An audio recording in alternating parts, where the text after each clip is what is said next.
It's time to unleash the fury. Boom, just like that. The time for talk is now. Welcome into the Fury Unleashed podcast alongside Eric Garcia and Diego Reyes. No Rich Burmaster. Man, thank God, right? No dick. Whew.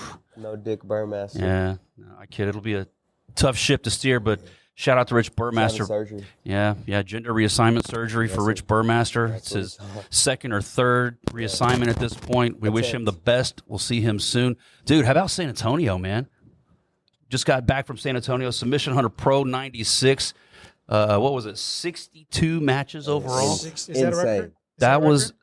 I think that's the record, man. That's a record until May 9th. Yeah, I saw the initial card for that one. Until the next Houston card. Dude. You know what's crazy, though, is that San Antonio supports. Oh, yeah, of course, dude. You saw how packed that place was? I love San Antonio, man. They never, ever home away from home. They never disappoint. They always show love. They show out, and they're a fun crowd. They're very interactive. They don't just sit on their hands.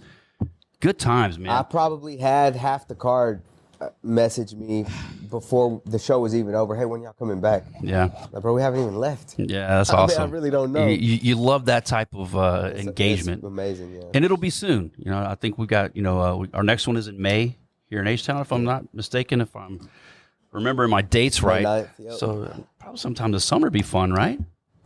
Yeah, I like to do San Antonio once a year. Keeps them hungry. Oh, yeah. Submission Hunter. There you have it. We'll see you in 2026, San Antonio. Fury's a different animal. Yeah. Oh, yeah, of course. And that occupies a lot of your time and Rich's. Y'all stay really busy building those cars, doing the behind-the-scenes work that nobody sees. But, man, Submission Hunter Pro 96, how about that main event on the main card? Steve Portillo, Ray Rodriguez, man. Going the distance. Ray Rodriguez gets the nod. 135-pound Ray is not 135-pound Ray no more. Nah, man. He's jacked.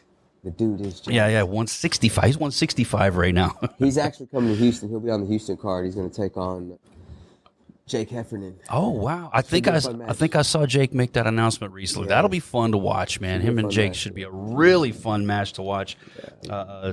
Kleber Barboza getting an armbar in 40 seconds to kick things off. What about that kid, man?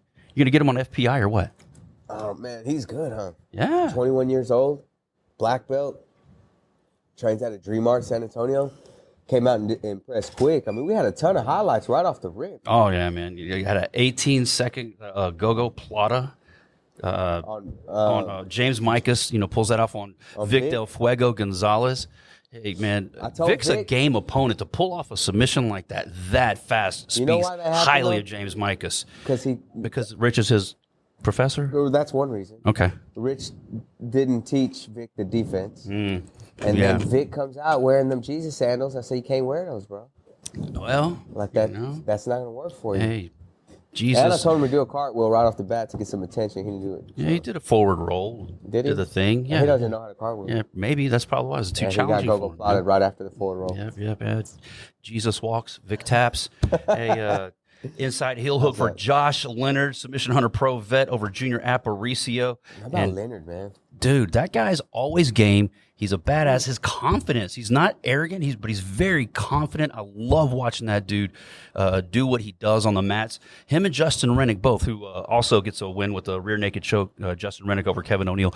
Those two guys, Justin Rennick and Josh Leonard, are a couple of my favorite Submission Hunter Pro guys to watch.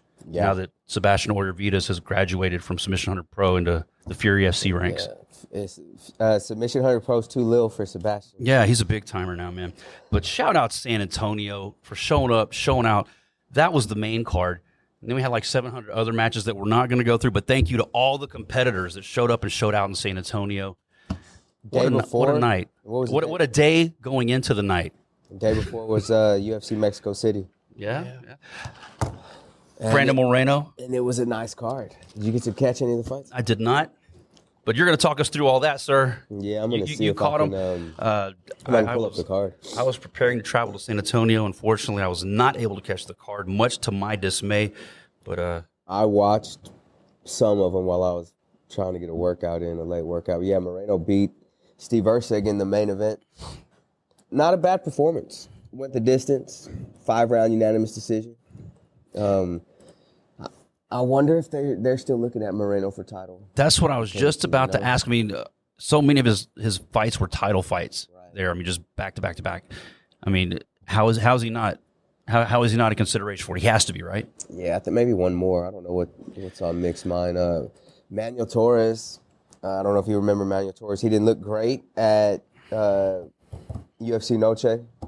He got knocked out, I think, pretty quick over there, but he finished Drew Dober in the first round on this one. Manuel Torres is a guy that Colton England fought on Contender Series. Oh, wow. He finished Colton pretty quick to get his spot into the UFC. But didn't he, poke Colton in the eyes or pulled his hair or something? Yeah. It was alleged. Yeah. I don't know. I just wanted to get that in there. You said he beat Colton. I'm sure Colton would appreciate the alleged rules violation mention. Big news. Edgar Chairez and CJ Vergara. Edgar Chairez finishes CJ in the first round. Yeah. And we see the release. I saw that, and it's unfortunate. I suspected that could happen because, CJ's, he's dropped a few here and there. Shout out to Chairez, man. He gets a win over a game opponent. CJ's always been just tough as nails. No easy feat to, pull off a win over him. And he's always had exciting performances in the UFC no matter what. Yeah, he's a fun fighter to watch. He does get hit and takes off running. That happens. I feel like his defense. I feel like maybe it works for him. I feel like maybe Mick and Dana don't like that shit though.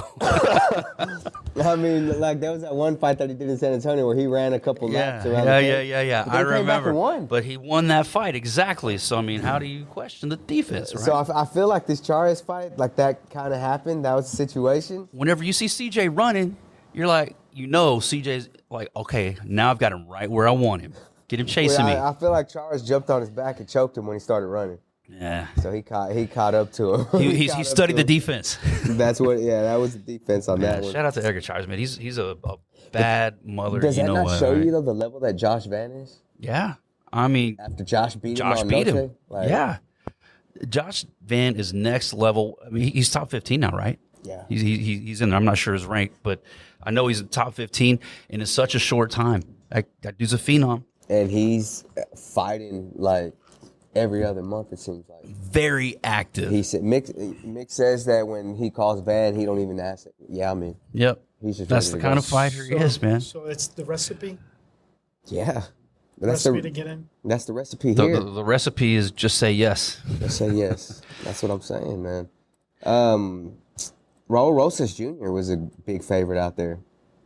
Oh, yeah? Gets the decision over Vince Morales. What do you say? Chihuahua? Chihuihuis. He says it at a different level than I just said it. I'm not going to try to hit that note, but yeah, he even has a little song. He squeaks that out. I saw something, a video. He was jumping rope. Yeah. He was jumping rope, doing his little dance. Yeah, that's crazy. And they're playing the song. Dun, dun, dun, dun. Hey, we talk about like fighter marketability and what you need to do. There's no textbook thing that you say, okay, here is what you do. You have to be you. You have to find something unique to yourself that you can capitalize on. If Raul Rosas Jr. would have told everybody, hey, I'm going to make Chihuihuis this global phenom that people are going to recite wherever, people will look at him like he was crazy. But he's done it. You know what I mean? So shout out to him. I feel like he's still the young. I think they said he's still the youngest fighter on roster. Yeah. What is he, like still 20, 21? He's probably 20. That's what I'm saying. He's still very young. Josh Van's 22. I think he's the second youngest. He's like he could be like his uncle or something. He's that much older. The only other fight I cared about on that card was Markel Medeiros. Yeah, another Fury FC. How did he do? And he got the nod by decision over a tough Austin Hubbard. So way to go, Markel. Damn! Shout out Markel Medeiros. It's cool to see these Fury guys, man, on cards. Yeah, man. If I could have one on every UFC card, it'd be great. We actually had 3 on the Mexico City card, so it was pretty nice. My personal favorite. I love seeing all the guys up there, but I like whenever you see a Fury matchup on the UFC, like Chairez and Vergara, Josh Van, Chairez. I mean that makes me happy and proud for you, because I know that's a big deal for you. That was last weekend. This weekend we got UFC Vegas Fight Night, and Garule Luis Garula is making his debut. I am looking forward to that. Nice. It's gonna be a good one, man. What number is that? Yeah, see, I don't know either. I probably couldn't tell you. It's all good. 3 something. Who's he fighting? He's fighting O'Day Osborne, Oh, which is not an easy fight either. that's a great welcome to the UFC fight. I'm gonna look and see which card that is. O'Day. He's another one of those guys who made his way through the ranks of Fury, got to Contender Series, capitalized on that opportunity, and now he's making his UFC debut. on ESPN, Emmett versus Murphy. Not a bad card, but we can run through this card and bring our guest in. Man, what do you think? I don't want to run through any cards. I want to bring our guest in. I want to get to the man of the hour, the man with the power, the youngest guy on the Fury FC roster, the phenom, Sebastian Oyervidez. See, that's your cue to make your way over. Hey, hit the applause. Hey, and nice hat, sir. Thanks, sir. Allow me to welcome you in to the Fury Unleashed podcast. Oh my God, this is what I'm coming to. This is what you are in for. But that's later. We'll do that later, man. There's so much to unpack You a here. wrestling fan? I'm a big wrestling fan. He's pro wrestling fan. I seen the Eve Edwards. Oh, yeah. Yeah, he hit the RKO on Yves Edwards after his last win. Know all the terminology. That was insane. I didn't catch that live.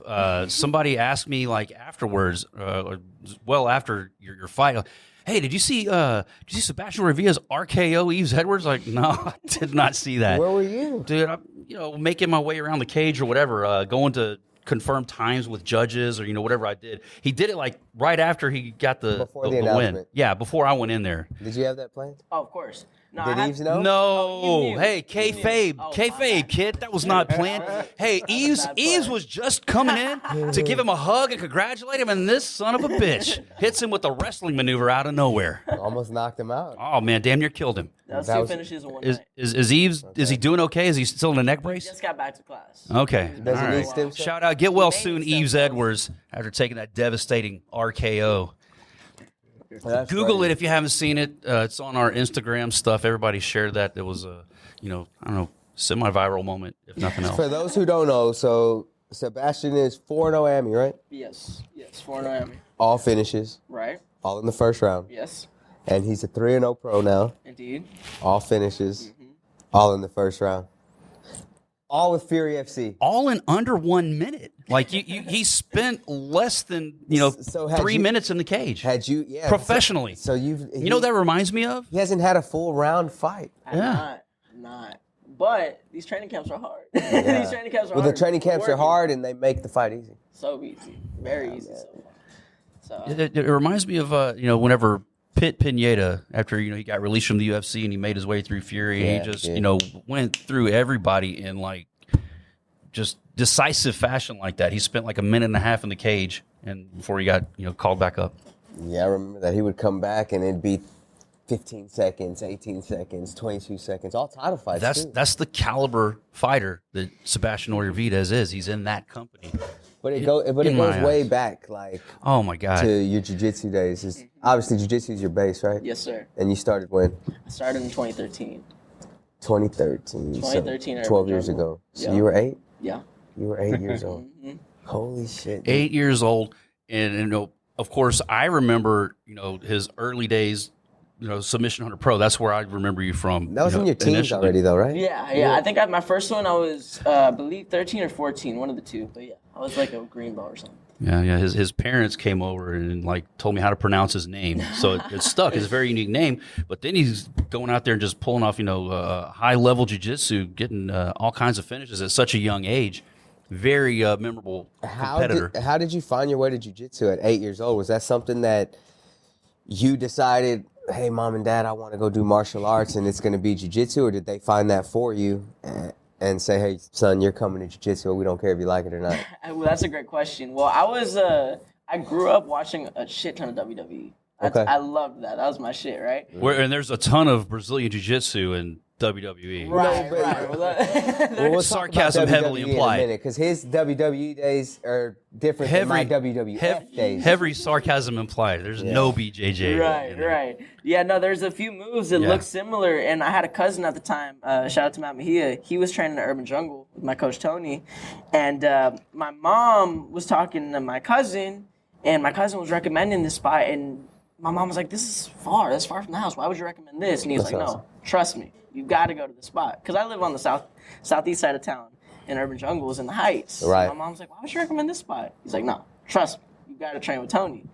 And then my mom decided to make the drive, and she took me into Urban Jungle. And I At 8 years old? Yeah. At 8. And you were consistent. Like, how many times a week were you training? At first, I was only able to train like once or twice a week, which kind of pissed me off. So well, yeah, I mean, the travel involved getting you from here to there. Yeah. Yeah, but then after a while, my mom was able to. She was the real MVP in that situation because she was able to bring me every day. And then once I got into high school, I decided to be homeschooled. That's all I did. You just trained? I just trained.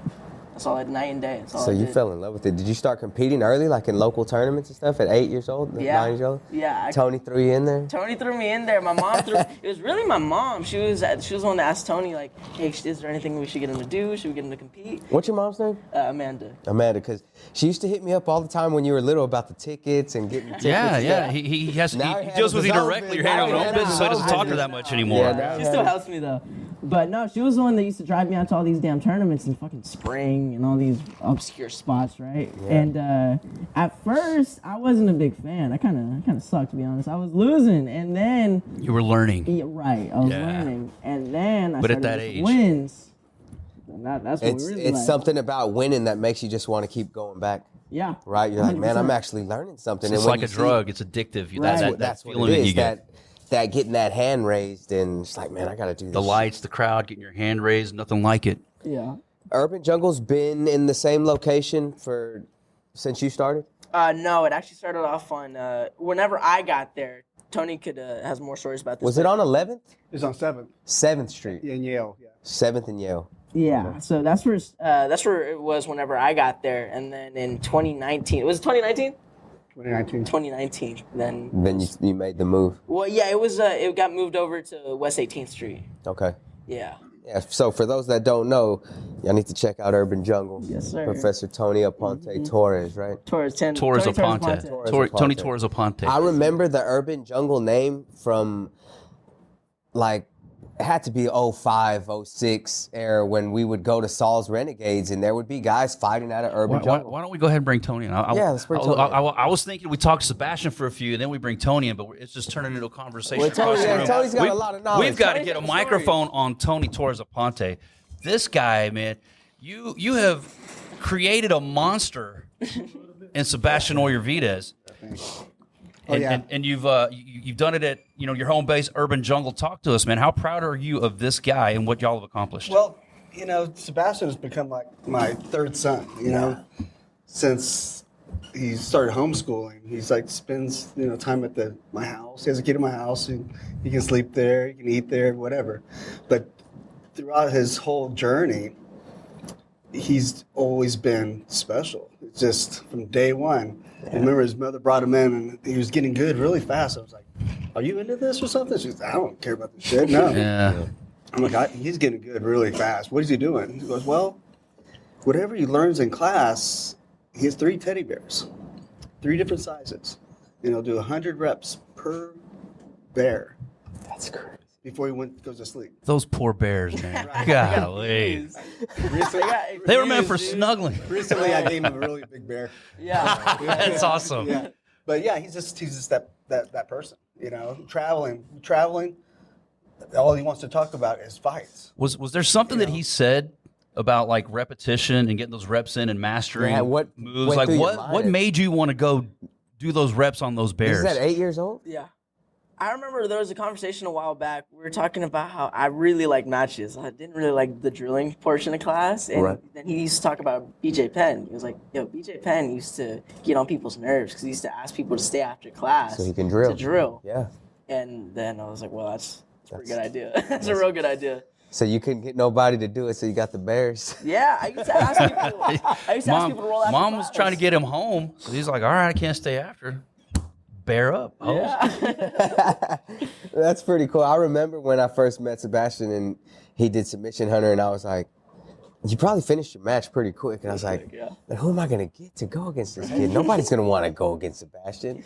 And I feel like now as you've transitioned into MMA, like we're gonna get to that point. We're gonna have a And similar we're already issue. starting to We're- be yeah, at we're that getting point there. with Fury. We're like, man, we're not gonna go against this phenom kid. After your last fight, I mean, Mick Maynard texts me immediately, and he's like, dude, I like this kid. That's awesome. And then the VP of Fight Pass UFC Fight Pass and the Techi who runs the Fight Pass Invitational, he's like, dude, we got to get this kid on an invitational. I said, man, this kid's super excited. I'm surprised he hasn't been there already. To be honest, I'm man. trying to help. But I Open mean, some doors you to get him guys over bring there. in so many names from so many places. I mean, there's only so many spots, so I get why he hasn't been on there. But dude, I mean, everybody sees it. I feel like he'll be there this year. Yeah. You'll be on the FPI at some point. You know, I don't know if it'll be May, but I know that they're gonna want to pull you in. For sure. Especially the more they see you fighting on the Fury Yep. cards and see you finishing guys. You The know, only way we know how to do. and that's it, man. So I was talking about Saul Solis's events. Right. Did you used to have who did you have? You had other guys. So, yeah, we used to be like half the card. And That's what I remember, fighting out of urban And then jungle. it got to a point, I think Sam Vasquez Okay. finally passed away. I remember that. And after that, it's kind of like thought, you know what, I'm kind of step back a little bit. And if one of my students wants to fight, I'll definitely help him. And it wasn't until Sebastian got a little bit older, because he's been striking with me for, I don't know if you know that, but I have a striking background. Okay. That's what my first love was, Muay Thai back in California before I met the Gracies. But he's been training everything forever, right? Yeah. But I wasn't going to push him in that direction, because if anything happened, man, I just couldn't live with So myself. the Sam Vasquez was a big deal. I don't know if you know It about was. that, but he fought at it was at the Toyota Center, I remember, and he had a 3-round war. I think he lost a decision.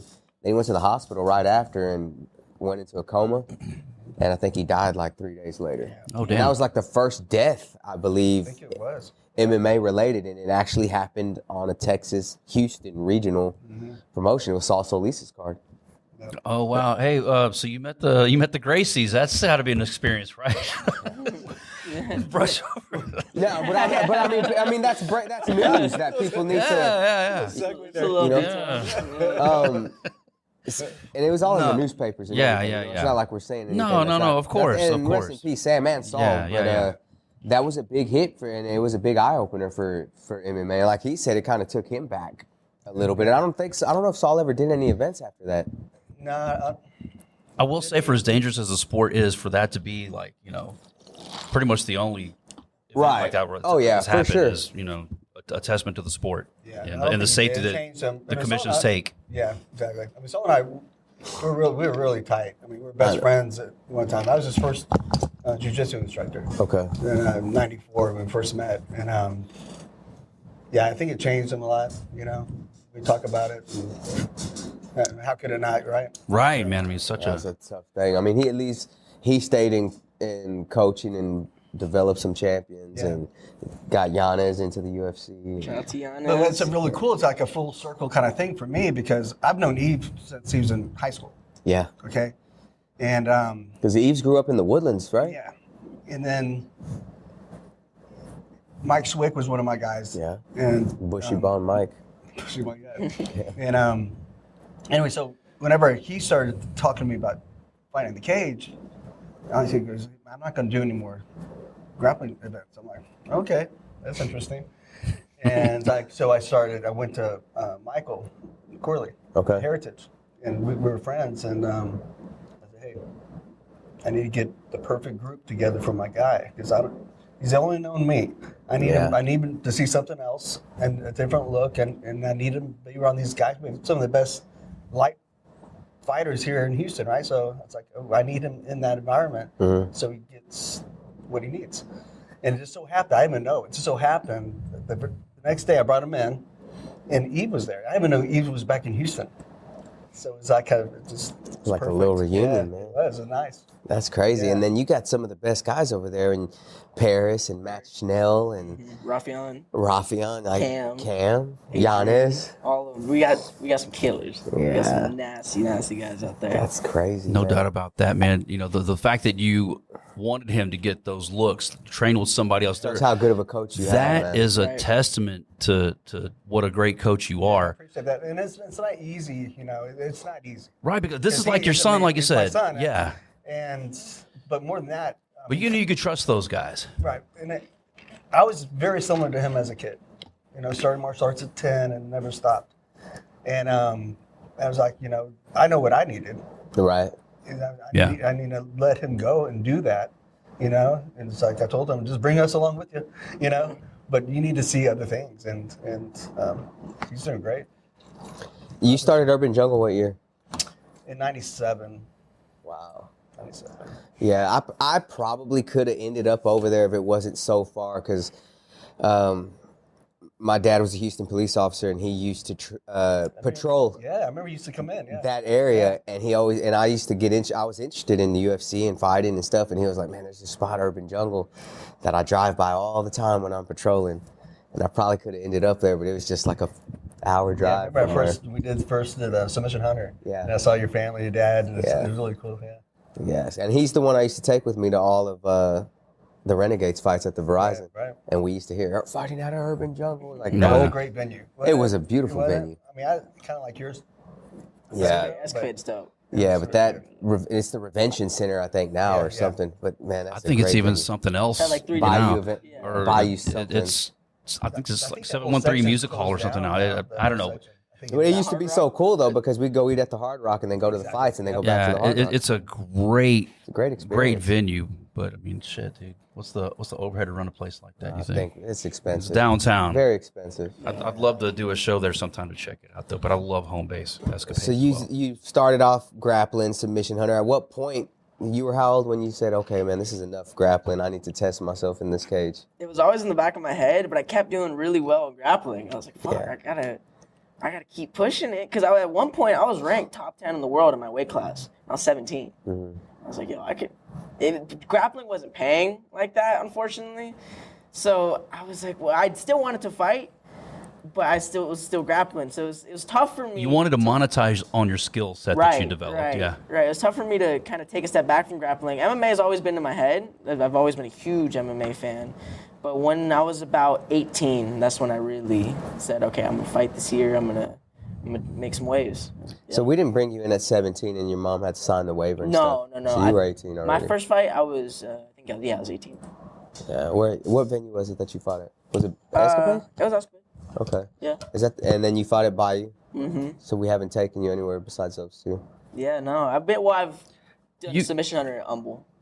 Did you do Submission Hunter in San Antonio? No, I don't Yes, Never? I have actually. Did you? Okay, I thought you Yeah, did. I thought I I've remember gone seeing to you out in San San Antonio at some point as I've well. gone out to Dallas for sub hunter as well. Yeah. These were your early days Yeah. when you're 15. Right. I've traveled a lot of spots for grappling. I've gone Vegas, New York, Chicago. I've gone California. Have you won worlds or anything? I won Pan Kids when Okay. I was 14. I was out at the pyramid. That'd probably be a good accomplishment though for you to go in as an adult now and It would, but I'm so competitive that I would dedicate all of my focus to grappling. you'd have to take away from MMA. We obsessive wouldn't in see that him for sense. 6 months Yeah, I in Fury. can't I'm have not. that. I'm not okay with that. have that. Yeah. I don't want to have that. Even for Noki shit, it's still hard for me to I'm representing myself. I'm representing y'all, my gym. I don't want to fucking lose. Listen, man, you are a fantastic representation of Fury Right. FC, and I'm very grateful to have you on Sure. on the roster, man. You've been nothing but straightforward, easy to work with, Appreciate and you're out there handling business. And Yes, I sir. know for a fact that the UFC is going to have a star when you make it there. For sure. I know. When you're not in the training room, Matter of time. what are you doing? I see you eating and stuff a lot I'm eating all the time. with Cam and these yeah, guys. no, I'm with them. Bro, to be honest, I'm always fucking training. I'm always training. When I'm not training, I play video games and stuff. He wrestles his But- teddy bears Yeah. still.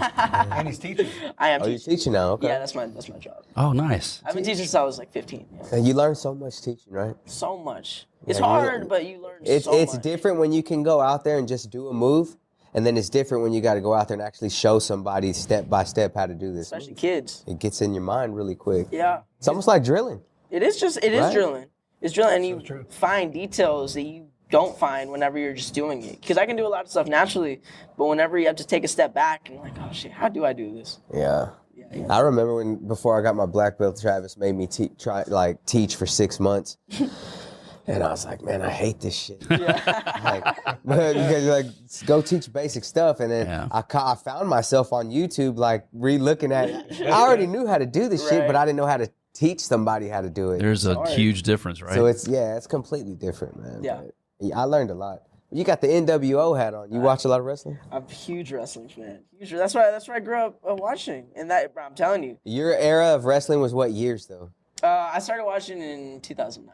So look at this shit. So Hulk Hogan was he still around? Oh, I mean, like Hulk Hogan was already in the headlines for other shit. fading. He was fading by that point. Like his biggest days were behind him. I'll always call the greatest wrestling years like what, the 80s? For me, yeah, man. But okay, Macho Man. But like the late '90s with Stone Cold and The Rock. I mean, that's right up there, man. Yeah, That's the shit. Well, he wasn't even born in all I know, wrestling. but he knows who they are. I'm He knows far who they. I'm familiar. sure he's a student of the game. Yes, sir. You almost have to be because the highlights that they show, the package videos that they show, like they always bring the new fans up to course. speed so that you know I who these remember people are. being like- They're marketing geniuses.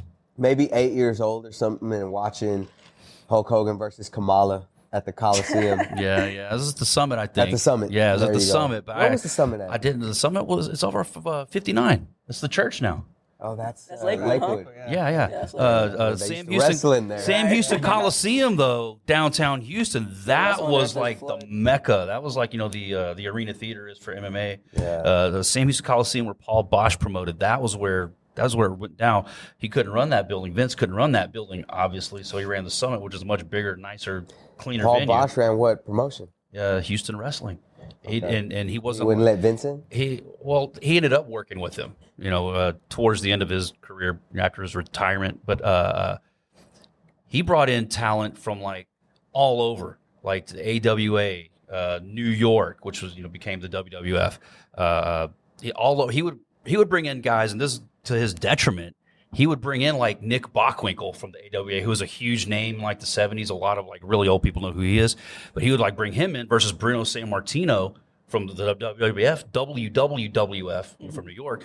And get this, who's the real world champion? They're both champions in their organization. Paul Bosch would bring them both in and go like, okay, we're going to find out who the real world champion is. Well, neither one of those promotions really cared for that kind of booking or tactic. They told him stop doing that shit. Yeah. And so the NWA champion, Harley Race, ended up like pulling from one of his shows. Really fucked him royally. That's a whole other story. But Paul Bosch was a great payoff guy, and he was Houston professional wrestling. A lot of older people like myself, we all know Is he still alive? who Paul Bosch. Oh no, dude, he died in like '89. He was like Oh, damn. 80, 81, something like. He was an old guy then. So he was old promoting. Oh yes. Yeah, see, I can't be 89 promoting fights no more, man. You're still going to be kicking do you 80. mean? He's going to be still putting shows together into his late 70s, early 80s. They're going to have to man. drag you away from the cage, man. You got guys like Sebastian Oyervidez on there. Do you watch any of the rest? Did you watch the Vince McMahon documentary Bro, I've seen all those goddamn documentaries. on Netflix? Is Yeah. Netflix The Vince McMahon documentary on Netflix. Okay, you tell me what you thought of it. I mean, I'm sure we all enjoyed it. It was all great, but did it feel like a Vince McMahon documentary? Or Did you was learn it anything about his scripted? life and his upbringing and how he did all that? Or did it feel like more of a WWF documentary? That's a great question. I feel like they went a little light in some areas. They didn't On really him. on They him. didn't really dive They into didn't him. go into Because he's done some anything. crazy shit, right? Oh, yeah. He's a bit of a wild guy. They Yeah, didn't. he is. They didn't like really dive into some of the things, and he actually, I read, he tried to buy the rights to that before they released it because that was whenever all the stuff started dropping. Yeah. The allegations and the lawsuits and all that. That With time. the chick that whatever. The Diddy stuff. Yeah. Diddy parties. Right. But he tried to buy the documentary from them. They said no thanks. They pulled the Rich Burmaster line and said no thanks. So they went ahead and released it. And I felt like they treated him fairly. They kind of went light. They didn't really go all in on the stuff that they could have. But Did he get mad in some of those interviews? I don't remember. not on those, Yeah. but like I'm sure you've probably seen like the Bob Costas interview on HBO Yeah, where yeah, he yeah. like slaps the notes out of his Oh hand yeah, and yeah. stuff. That's the They old one, showed right? that on the Netflix Yeah. one, though, That right? was yeah. after the Ben watched it, huh? That was an older one, right? Yeah, that might have been before Benoit. That was a lot. But it may have been after. But he's like diving into all these questions about wrestler deaths and things of that nature, and Vince doesn't like that because they try to pin it on the promotion. Look, if you If you know die what from you're like a getting drug yourself into, overdose right? or something like that, Right, that's not right. because you're a professional wrestler. It's because you got a drug problem. He's not giving you the opioids. So I get where exactly. I get where he gets defensive whenever those questions keep coming at him and they try to. Do you feel any responsibility as a promoter for these guys' deaths? Like asking Eric Garcia if he's responsible for something like that. I was like, dude, I don't have any. not responsible I don't have with any these- control of what these guys do outside of the auspices of my When ring they or failed the cage or drug whatever. test for testosterone, I didn't give them the shot. Right, when they miss weight. When they miss Exactly. weight, Yeah, exactly. When they smoke weed, But what did you do to stop it? What did you do to prevent it? let's slap the notes out there. Yeah, there you go. It's just like at some point, you get these questions that the interviewer feels like are intelligent questions. They spent a long time coming up with this to get this gotcha moment. Yeah. And it's like, dude, what are we doing here? And you get to the point where you hear it enough, I guess, and it's like, dude, let me slap these notes out of your hands. For sure. Anyway, favorite wrestler? Favorite wrestler? Oh, Jeff Hardy. Not bad. Not bad. Hardy. That's from like that era. I would have expected, I watched his retirement match. Yeah. I was in tears. What match was that? Yeah, That's CM Punk, actually. that was like 10 years ago, and he's still wrestling. That's the thing about the wrestling retirements aren't real retirements, really, I mean, so ever. are fight retirements. Same shit. You see people. Kind of, yeah. You get after, you rest, you go home What for did a he little attack? bit. He was in a tag team, right? Yeah, him and his brother, the Hardy Boys. The Hardy Boys Boys. or Hardy Brothers, depending on where they're wrestling, who owns the IP. But yeah, Matt and Jeff. Jeff was the memorable Hardy. Man. Matt's a great talent in his own right, Yeah. very creative and all that. But everybody remembers Jeff Hardy because he did all the Daredevil stunts and the makeup and all that stuff. Yeah. Not a bad choice. Is that your favorite Jeff Hardy match? Him and CM Punk? Him and Rob Van Dam. Him and Rob Van Dam in ladder match. Yeah. Another great choice. You watch wrestling too? No. He's not into it. I'm back in He's- the Andre the Giant days. Boom. Me too. Hey, man. That's me too. Legendary. WrestleMania The greatest attraction ever in professional wrestling. Andre the Giant. Undertaker's right up there with him, and a lot of people say Undertaker, but if you're old enough to have known or seen Andre the was Giant, crazy. nothing like that. There was nobody. You know like, Andre the Giant? size-wise. Andre the Giant. Yeah, of course. Did you see when he used to hold a beer can? Bro, it's crazy. It looked like a little Vienna sausage can. He used to shut down. It's like holding this mouse in your hand, and holding a can of beer. He used to shut down It's buses. insane. Have you heard about that? He's like he used to drink like 20 bottles of wine in a setting. He would go to the bar and like wipe out their alcohol supply Or he could have like 50 for beers himself, or not something. buying rounds like Ric Flair buying shots for everybody. No, he bro. would put away their alcohol That's inventory. Diego. I know, right? That's what Diego does. It's like when Diego goes to the massage parlor, like all the talent is just wiped out. Yeah, he wipes out all the talent. Everybody line up. It's time to massage me. Right leg, left leg, right shoulder. Jeff Hardy Undertaker ladder match on Monday Night Raw. legendary. That was one of my personal favorite Right. Jeff Hardy moments. That's your favorite wrestler too now? No, I just know enough to talk about Who's your favorite? his. I don't have a favorite, dude. I feel biased even trying to answer a question like that, dude. Fair. If I've got to like pick one, was so many, one man. guy. I mean, yeah, exactly, dude. Like I grew up with freaking Hulk Hogan and Randy Savage. Yes. Are you kidding Ultimate me? Warrior. Ultimate Warrior. And then you get Jake the you Snake. get into exactly, dude. Have I you mean, seen that documentary? I remember. Jake the Snake's crazy. I haven't watched That's that a one. real Scott Hall was documentary. in that one too. I Huh? tried to watch that one, man, but it was kind of a snoozer to Pretty start depressing. early, No, so I didn't dude. make it. I know his Great story though. That's documentary. probably I why. watched it on a flight Yeah, and I was hooked. the And redemption of Jake the Snake Dude, Roberts it or was something like that. good, It's a man. great story too. He's all busted up Yeah, from oh, his yeah. wrestling days. Good now though, right? Like in terms of like. he got Yeah, on the man, DDT he's getting around. program. He's got an oxygen tank that he brings with But him. he you know, still looks like He's his still alive. body's he screwed. is, Yeah, okay. that's fine. For all the wrestlers that died young, died early, died before their time, you would have thought like Jake the Snake was going to be that guy. He was very hard. He lived that life as hard as they come. The sex, drugs, rock and roll. That was Jake the Snake Roberts times 10. The fact that he's still alive and kicking is a testament, to him and Diamond Dallas Page, who helped him, rehab all those injuries and be able to get around as well as he does these days. But yeah, man, I remember Jake the Snake Roberts from the Sam Houston Coliseum days, those Paul Bosch Houston wrestling shows, man, where, before he was dragging a snake to the ring, he's wearing like snakeskin boots and karate Him and pants. Million Dollar Man had a The DDT was the deadliest move. If he hit that DDT, dude, the place would fucking explode. Now it's like a clothesline. Yeah. If you watch wrestling now, everybody's got a DDT that they do, and the it's DDT just put it's, him it's here. just like a body not slam. protected Yeah, at where, all. where you Yeah. drop them on their head. Yeah. And back then, oh my God, he probably exploded his head on the mat. Back whenever believability was the thing. Kayfabe, they protected the business. They made you believe that move would kill you. That's crazy. All right, let's Good segue stuff. out of wrestling. Do you want to segue out of wrestling? I'm good with whatever y'all are good with. Hey, no, because Hey, whatever. I will Wayne having say, a great time. me and Sebastian have talked, after fights and stuff, and he's asked, dude, when are you going to bring me on the podcast? I want to talk wrestling with you and Rich. And unfortunately, Rich the bitch didn't show up today to have this discussion with you, but I'm here for it. Hey, well, real quick. Okay, so I got a question about wrestling though. Okay. Do they really carry like blades in their underwears and shit to? Not in their underwear. You see their wristbands? Yeah. The tape on the wristband is Yeah. usually concealed in there, or if they got tape on their finger. And they cut the guy or they cut themselves? Goddamn kayfabe pal, Diego, cut this shit. So they cut a small piece of the edge of the razor blade and they wrap it in tape so that you get a handle on it.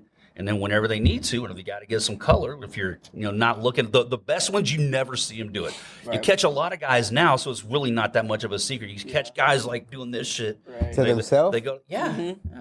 Now sometimes don't get me wrong. Sometimes it happens the hard way, where they get their head busted open legit. Like it wasn't planned. Brock Lesnar, Randy Orton. Yep. You remember that match? Elbows, yep. Brock Lesnar started throwing in live elbows. Holy Now, shit. it later came out that they planned it, but there was no razor blades involved with that. That was, they came up with this spot where, hey, man, why don't you hit me with some of those MMA elbows and let's get some color? And, dude, everybody, lost their minds. Like, holy shit, he's really killing him. He could have crushed his orbital. Yeah, for sure. I don't know if Orton knew what he was signing up for whenever he agreed to take those. How do you kind of get ready to take those elbows? There's don't. There's You nothing. I mean, I literally could have knocked him out. It's planned.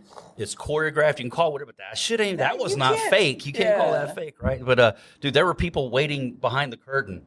Chris Jericho. To kick. Yeah, I was going to say most notably Chris Jericho, but there were people backstage. They didn't tell everybody. Okay, guys, Brock's going to go bust Randy Orton's head open with his elbows. So there were people waiting behind the curtain to fight Brock Lesnar for doing that to Randy Orton after the. Who's fighting Brock Lesnar? Yeah, seriously, it's going to take the locker room exactly. Right. But Jericho's one of those guys that he'll go get his ass kicked in the name of I'm going to do what's right. So you probably got excited when you saw that the UFC and I'm so excited, dude. Yeah, the TKO merger, WWE and UFC under the same umbrella. So if you had to choose and they called you up right now, Sebastian, you want to be a UFC fighter? You want to go over to the wrestling side? We'll pull you in. UFC fighter, bro. Really? Yeah, you got to do UFC first, while you got your youth. Which one was paid? Which one's going to pay more? Look at the schedules, though, bro. These guys are on the road 300 days out of the year. Well, not anymore. Not anymore. Right, but in their heyday, they were. Yes. It's eased up a lot. It's like They used to be on a bus. It's more like You three flying first class. 3 days a week now. Right. We're straight. Yeah. But the business model back in the day, that was where they made their money, was on the road. So they were running all these live events, sometimes 2 a day on the weekends. Crazy. So yeah, All those opiates came in. Exactly. That's what they chose to do. Not everybody did that though, but a lot of guys did. Ones that are alive didn't. Do you see a difference in the wrestling product before and after the TKO merger? Do I see it? There's a few things that come to mind. I think since they went to Netflix, obviously it's going to be less PG. That's one thing. I think they have been, they've been getting other athletes on the program. I don't know. The crossover, now that you're seeing recognition of Michael Chandler's in the crowd here watches, which they've always done, but you see a lot more UFC guys. Vince and Dana, they weren't direct competitors, but there was some competitive rivalry there where one didn't always acknowledge the other. Right. I guess. Well, Vince is gone now, right? Yes, Vince is So out who of the took his picture spot? completely. Triple H Triple is H, that's right. in charge of creative. He's the chief creative officer. He's I guess he's kind of like Dana White. He's the Dana White of the WWE. He's the figurehead guy that you see doing press conferences and signing talent and whatnot.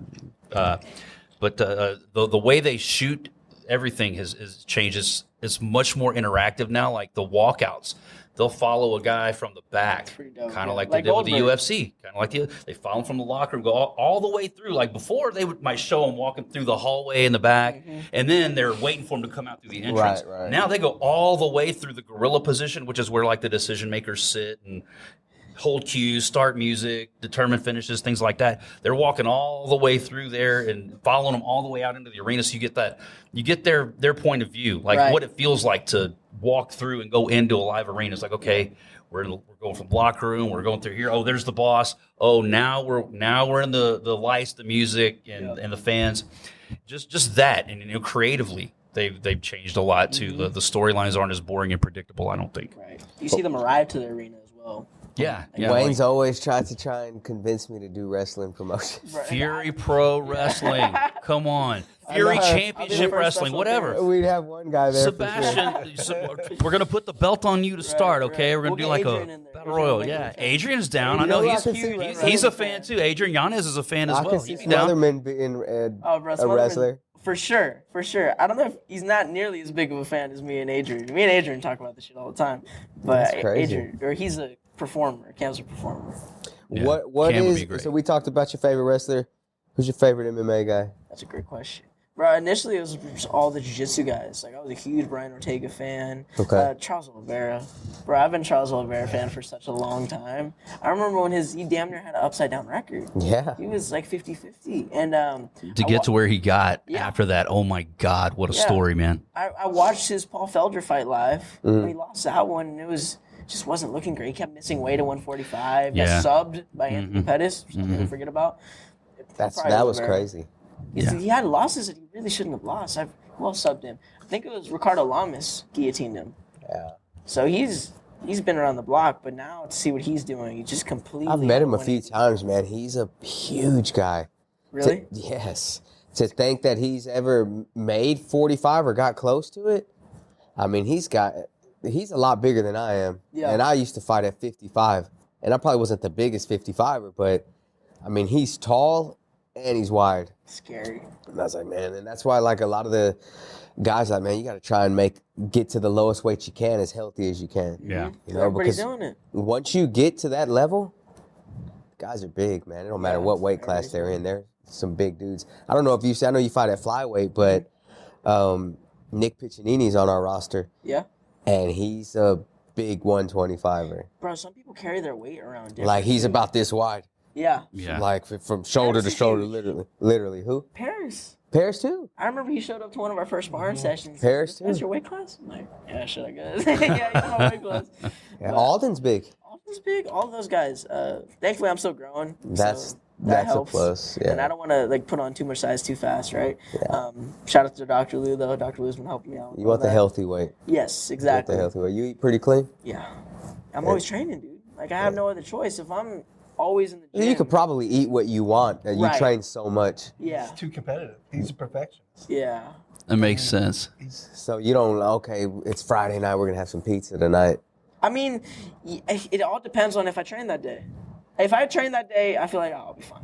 But if I'm like not doing anything, like for example, if I don't train today, I'm not gonna feel that hungry or want to indulge in anything. So what would So be you don't your eat like go-to? Cam Smotherman where you just Can't smother blows you, my fucking mind. you eat whatever you I want, you seen go this- where you want, you eat all the shit, In and Mexico, somehow you you're see still all the ripped. shit he's eating, sweets and Yeah, cakes. dude. And I was talking to him about that right before we left. I was like, bro, how the fuck do you do that? He's like, do you realize that would impact your performance, right? And he was like, that's a bunch of bullshit. You probably heard that when you were young and just believe in it. I was like, all right, bro. I mean, everybody's body's different. man. You I don't know how know, the fuck he does it. Come I on, don't, I don't see Cam. how somebody could eat that much sweets and then feel like the next day they're going to be normal or be better in training than if they wouldn't have. Sometimes people just have great genetics and they are able to overcome things that most of us It's crazy. can't or don't or whatever. He So- never fails to amaze So me. Oliveira's your favorite guy? Yeah. What's the first MMA event you attended?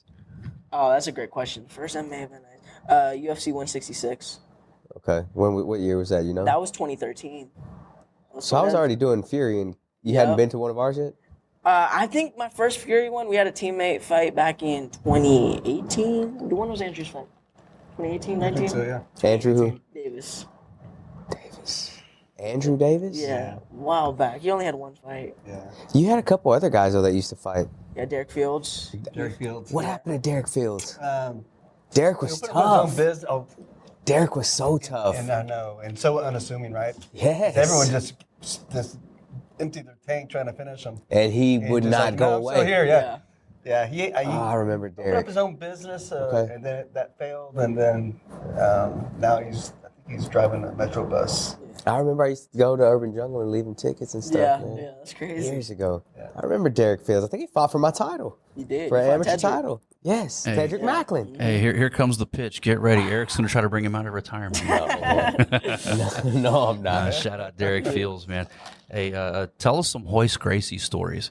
You know, you talk about, like jiu-jitsu, who got you into things like Royce Gracie and Ken Shamrock, those early UFC cards, man. That was my initial exposure to the Royce who you were sport. training under, or was Yeah, so when I started training, it was 86, right? So they were just 86. they're just in their garage. They're just The Brazilians. garage days. Yeah, so I was dating. It just turned out that I was dating Hoyler's ex-girlfriend, and I was Thai boxing. I had a couple of, I'd say pro fights, but she kept warning me that her ex-boyfriend still gets jealous and he's going to come visit and whip my ass. Oh, boy. I hope so. And then it turns out that I was waiting tables at a health food store, and these Brazilian guys would always come in, and I was in really good shape, and they'd always ask me, hey, the ones at Horion would say, hey, how do you stay in shape? I told them Thai boxing, and you should try jiu-jitsu. I'm like, well, you should try Thai boxing. Yeah. You should do what I do. And I'm just like, Yeah. I couldn't. Back then, nobody heard of. Yeah, nobody knew who it was. I mean, you know what judo was, but Right. jiu-jitsu was pretty much dead. Yes. So, of course, and they're nobody to me. They're just a bunch of Brazilians doing this Japanese art, And I remember That was the perception back Yeah, then. exactly. Like all these big giants that Royce Gracie would take on. Oh, this guy's he's gonna kill this little guy. And next thing you know, he's like tapping the man. Why is he tapping? Why is he quitting? Exactly right. crazy? So what happened was like, I ended up saying something smart ass to him. I said, listen, if I'm gonna, and this is all brothers. Hickson's there, Cesar Great, all of them. And I said, listen, if I'm gonna learn jiu-jitsu, I'm gonna learn it from a Japanese. Not you, motherfucker. Oh my god. And Horion had to translate that. Oh In man. Portuguese. And they're just like, Who do you think taught them? whatever. But then one of my friends ended up doing some private lessons. We Thai boxed together, and he disappeared from the gym, and I didn't see him for a few months. And he showed back up again, and this guy never liked to spar. He just liked to do pad work. And he told me to get in the boxing ring so he can fight. I'm like, what do you mean fight? Put your gloves on, I guess, What? but you don't want to fight. What are you talking about? Just get in here. So I got in there, and he slapped the shit out of me. And I was like, what the? I went right at him. He took me down, went to my back, and put me to sleep. Oh man. And I woke up. I'm like, what the fuck just happened? Wow. He just ruined my whole life. Yeah. And I went at him again and again and again. And same thing happened. And then he said, sorry, Tony. I know how stubborn you are. And Yeah. I've been training with these Brazilian brothers, the Gracies. I'm like, oh, shit. Oh boy. So my first lesson, he scheduled my first private with Hoyce. And this is an old little garage, no windows. This is where? In Torrance, California. Okay. And rode my bike there, knocked on the door, and Hoyce opens up the door. And he just knows me from the restaurant, And he just like looks at me and like, I go, I'm Tony. He goes, oh, Tony. The spot. Tony from the spot. Exactly. And so he went to shake my hand. So I went and reached out and he smacked the shit out of me. He goes, don't they teach you how to duck in Thai boxing? Oh, And I was just God. like, holy shit, I wanted to kill him. But of course, that was my first intro to Hoyce. Yeah. Yeah, was this before he went to the UFC? of course, yeah. Okay. Yeah, this is like Yeah. 86. 86. Yeah. 86. Late 80s, man. Dude. The What a UFC story. days were what, 93? Yeah. Early 90s. Yeah. So it's years later before UFC 1. Did you watch those early UFCs? I've watched those early All of UFCs, them? Yeah. I have like 1 through 30 on DVD if you ever want to borrow it. For sure. Okay. DVD. Do you have a DVD player, DVD, Sebastian? I've got a PS5. Which There you go. Can you send him a flash drive? You can plug the USB in to watch those. But imagine, remember having the VHS? Yeah, I was just about to say, man, I used to back go in the rent 'em day and not to get return 'em. those, you had to go to like I wouldn't return Blockbuster 'em. Video, or Yeah. not even, they didn't have a Blockbuster. You had to go to like Hollywood Video or some local video store, and they would have them like in the back room, like next to the porn, and then you have like Right? Faces of Death, and then there's, the Ultimate Fighting Championship. You're like, ooh, what's that? And they were badass events. They were awesome. I would rent them and not return them because I wanted to keep it. And they would charge me like $20 or something for the $3. Small rental. price to pay It was my $10,000. video. to glorify violence. My video. And look what is from that point to what it's become now. I mean, that's because Dana. Yeah, I was just about to say, man, what a genius Dana White is to take that niche sport that was thought of kind of like, dogfighting or cockfighting. It was kind of a throw, like it's banned in so many states because it's unregulated, it's too violent, and all this thing.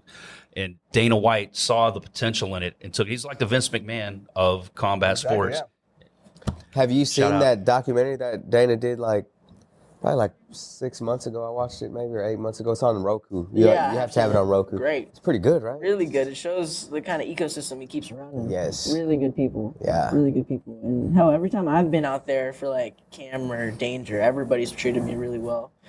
It's a bunch of good people. Such a top-notch business. You've been you went, did you go through Moreno's camp? So I've gone there for Moreno, yep, and this was a crazy story. So I was out there with Moreno training. I think I was already out there for like a week or so. In Vegas? Yeah, and Okay. I was sitting next to Jason House at the time, and this was a Tuesday for the Contender Series. Gurul actually fought Piccinini that day. Oh, okay. And he just elbows me. He's like, "Hey, Cam's in the UFC." What do you mean? Oh, yeah, we got that done that day. That fucking day, and I got saw that y'all done that huddle day. up. What are they talking about? Just mind my business, right? Yeah. He's like, "Yeah, no, Cam's in the UFC."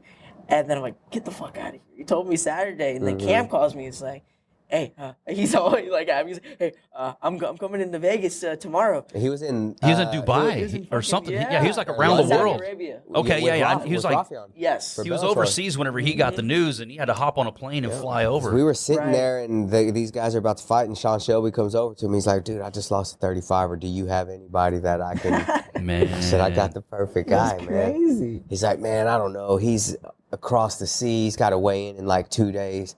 So I text Cam, and I called Jason over and said, "Hey, Sean asked for a bantamweight. I think we should pitch Cam, but he's got to make weight." Got to. So I said, if Cam says he's going to make weight, he will make weight. yeah. So Jason calls him, and he's like, "Man, he says he'll make weight." So I said, "Hey, Cam's in." He's like, "Okay, just give me a little bit. Let me figure it out." And then he comes back. He's like, "All right, I'll take it." Let's go, dude. So it was that quick, man, that easy. And that's how, I tell a lot of guys, I said, "Hey, when you're like right there, You have to that stay call ready, can man. come at any time, man." Like, especially now that contender, like they've already asked for our contender series list for this year of potentials. That Mikko asked me for like a whole list, Right. and Sean's like, "I just want your top 3 guys. Just give me your top 3." They're like, they do it different. But that's not to say that guys I didn't put on that list won't get an opportunity. Yeah. Because as they start matching contender series and guys get hurt, it could be 2 weeks before a fight. Like they called Paris last year. Yeah. And That right was after the same card. That was the same. Group. right after he knocked out Peter Caballero. That bantamweight. Like literally they leave the arena and I'm driving off and Mick calls me and he's like, "Hey man, I'll take Paris." Yeah. And I call Paris and he's like, "Man, I can't make weight." They wanted him at He had just fought 125. at 35. He Yes. fought at 135, but they wanted him at Right. 125 Heavier than he would've the been. following week, Exactly. right? Yeah. Had he fought at 25, I He think would it would have been. He would have been all in. It Yeah, would have man. been a no-brainer. But it was to fight Piccinini that day. Yeah. So when Paris couldn't do it, I was like, okay, well, take Garule. So they took my other guy. Those are 3 potential Fury guys in that one spot. I know. Crazy. Yeah. So Pretty dope. the future is very bright. For So sure. short-term goals for you. Short-term What do you goals? see like in the next 3 months? What do you want to accomplish? He'd like to make it to the second round. No, I would not like to make it to the second round. Shit, I'm always just focusing on getting better. Yeah. I like to keep my goals pretty simple. I don't like to think too long term. I just want to kind of stay in the moment, just get better. Because really nothing changes after my fights. After my fights, I'm right back in the gym, just trying to get better. I'm in just a constant state of, shit, I got to get better. I have to get better. Because I'm looking at the top guys. I'm looking at the top guys in my weight class, what they're doing. And that Moreno experience was really eye-opening because I kind of get to see what he's doing. And you get to train with him, Yeah, spar with him, spar with him. grapple. Right. I can see what he's How'd doing. you do grappling with him? Be honest. Grappling? You had your business. Grappling was good. Sparring, he's a motherfucker. He's nasty. Yeah, he can box. He's good. But no, I can't thank that dude enough for having me out there. And that really opened my eyes to where I'm at in terms of like these top guys. He's such a world-class guy, man, when it comes to just the way he talks and speaks and lives. And Right. Brandon's such a great human being. He's gone through it all. Yeah. Through all of it. He's been at the lowest of lows and the highest of highs, man. I mean, he was cut. He was good. And then Mick brought the division back and brought him back, and he became a world champion. Right. That dude's just an inspirational human. Yeah. And yeah, he is. Yeah, I learned a lot from that experience. But in terms of short term, I'm just trying to get better. That's all it is. Yeah. Right back in the lab. I know He wants a title fight. me and Eve's talked about FPI and then a possible Right. Fury return in June. Mm-hmm. I mean, does that fit your schedule? Bro, all of that, everything that Eve wants me to do, everything that Tony wants me to do, Corley, I have really no say in the matter, and I want it that way. Yeah. I don't like. Because you know the advice is going to work out for you, for your benefit. Right. I'm doing everything 100%. I'm supposed to do, and they're doing everything they're supposed to do. It's just it takes a lot of stress off my shoulders to not have to worry about, all right, who am I fighting? Because they already have all that. They're thinking about it from their perspective, and I know they know what they're talking about. So my job is to just get better and train. Is there somebody on the Fury roster that you'd like to fight? Or that you Someone on the Fury roster or that, that you've watched and feel like, okay, I can I be a don't really good call fight with people this out, guy. dude, and I've never. That's a great question. I don't know. There's anybody that you've seen that could take you to the second round? Anybody I've seen that could take me in the second round? That's a great question. Paris. Paris is my training partner, brother. Come on. Let's do it. That's what I do on here. I tried to get Aswell to fight Justice Torres, so now I want you to fight Paris Moran. Paris is the man, dude. I've had a lot of hard rounds with Paris. I bet you have, man. That last fight really tore me up because my first time going to Heritage, I remember Tony brought me, I think 3 years ago, a little bit after pandemic. It was a while back. He brought me in just for a Wednesday sparring class. You know the two people I sparred with? Alden and Oliver. Oh, wow. Oh, man. Those were the two people I sparred with. And they were both super fucking cool with me. Like, they could have whooped my ass, but they didn't. They were nice. And I've been cool with both of them ever since. And to see Alden fight Paris is my guy. Like, he's one of my favorite training partners. And to see him fight Alden, I don't want to see either of them lose. I want to see both of them succeed. And it kind of sucks that they have to go against each other on the way there. I feel the same way watching two guys like that fight, man. Two prospects, two guys that, both consider friends. I mean, we're not helping each other move or sending Christmas cards, but we know each other. We're hanging around, talking fights and all that good stuff. And to see them fight, It'd be like me and Rich fighting. Yeah, it'd be like you and Rich, but I'd clearly want you to win. I'd want Rich to lose. But yeah, man, I get that. I get what you're saying. To see two guys like that caliber, somebody's got to lose, and it sucks. But what a fight they put on, though, man. Yeah. Both of those guys And then are that super Fury skilled. 100, like, it was a very big card for us, so. Crazy. And it had Paris will be robots. back. What did you think of the robots at Fury The 100? robots? Bro, I wasn't there live, unfortunately. What I What saw. are you doing? Bro, what was I doing? He had something better to do than Fury Listen, 100. You understand, as being part of my roster and being an undefeated fighter, you never have to purchase tickets to a Fury Sure. event. I thought you All you were gotta do tied is up for call that me, card. man. For that card, I didn't think that was the card to be like, you go take it. I'm giving you permission. Okay. Everybody else listening, don't do it. I'm giving you permission. You Okay, call me, for man. sure. If you're an Or text undefeated me. prospect for Sundays, Fury I'm FC, then you're on the list. If your name is Sebastian Oyervidez, Right. that's the only way. SO, and you're wearing an NWO hat today, you're on the list. Okay, so we talk. So short-term goals, you just train every day. Obviously, long-term is the UFC. I want to be one of the best ever. You're In my a weight champion. class, I want to be one of the best ever. And that's all of my decisions lead up to that.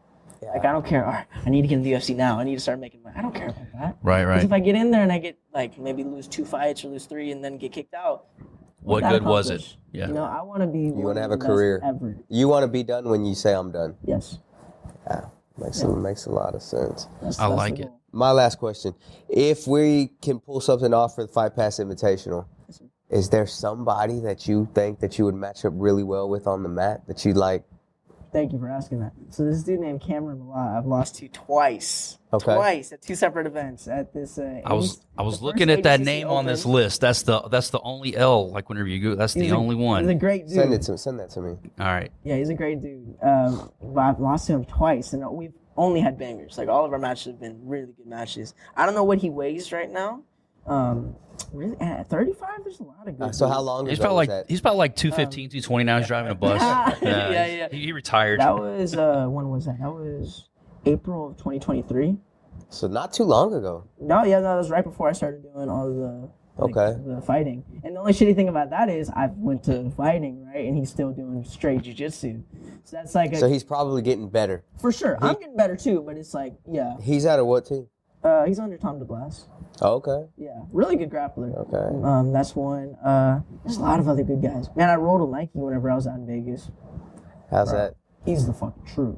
Is he really? He's the truth. You know, because I don't know how the fans took his first match with us. when he did the Fight Pass Invitational, I feel Yeah. like it was a snoozer. Which fucking sucks, because, like, That's that not really guy's him, so- right? Bro, that guy's so good. And if you look at him, you're like, man, there's no way this guy can beat me up. Yeah. There's no way. Yeah, bro, And he's this a dude will motherfucker. rip your legs off. Like, 5-1, all grappling.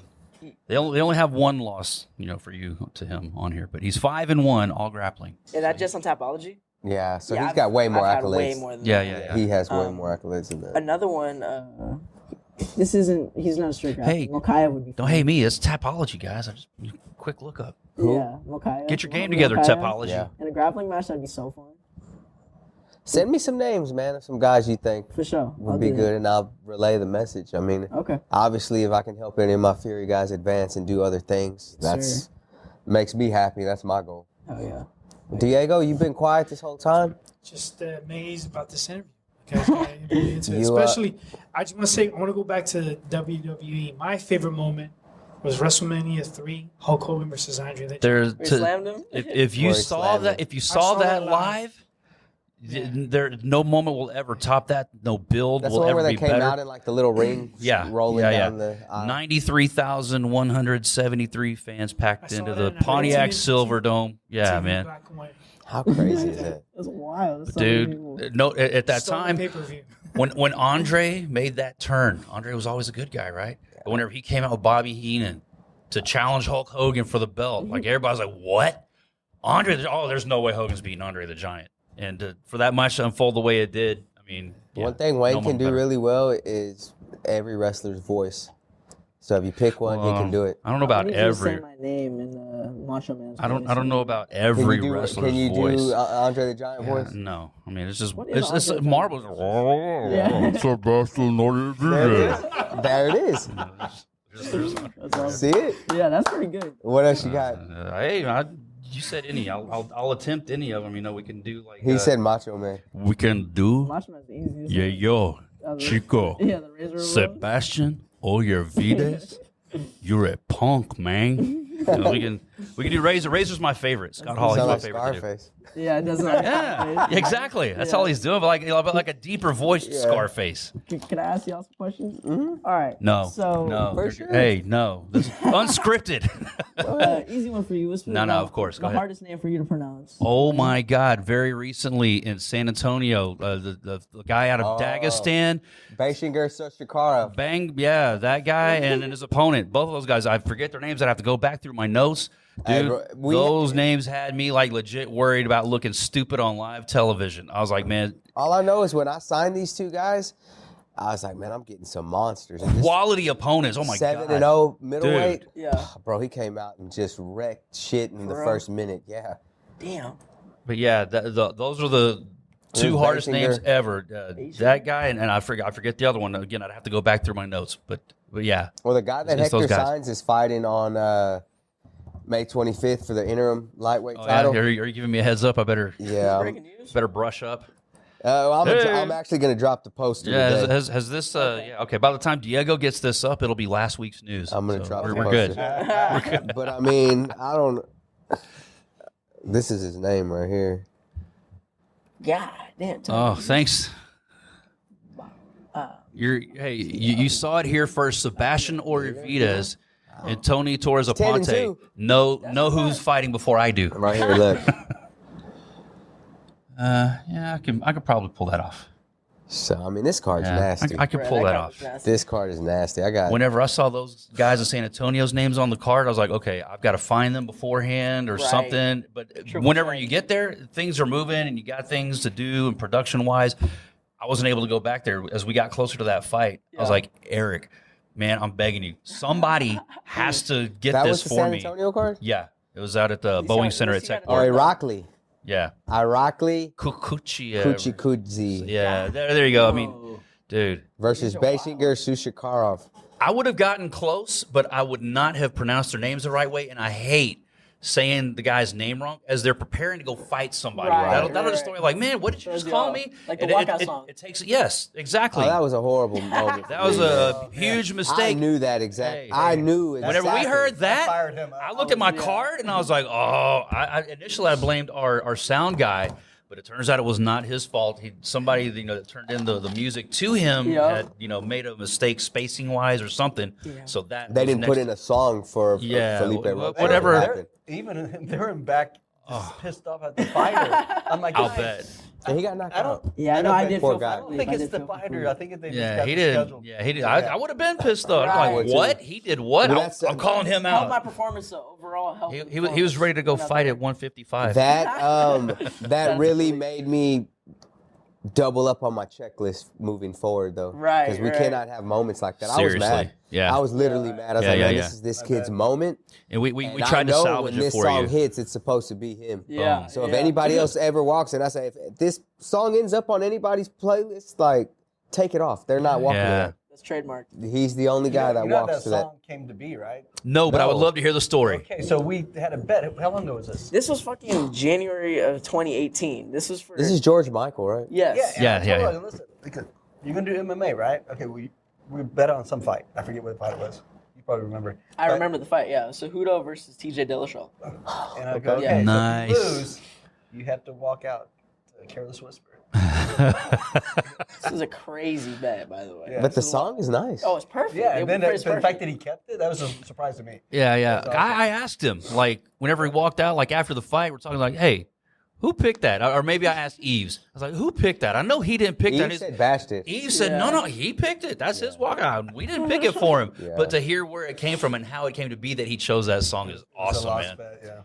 And I was 5 years talking. ago. I was talking to Rich about it. I was like, man, can you imagine if we're at the T-Mobile Arena and that song hits? Right. Dude. And this dude's walking through the tunnel, man. Yeah. Yeah. That goes. That's gonna be a huge accomplishment For sure. for everybody here, man. I'm gonna be like, Easily recognizable. Yes. Even if you've never That's seen our him George fight. Michael kid right there.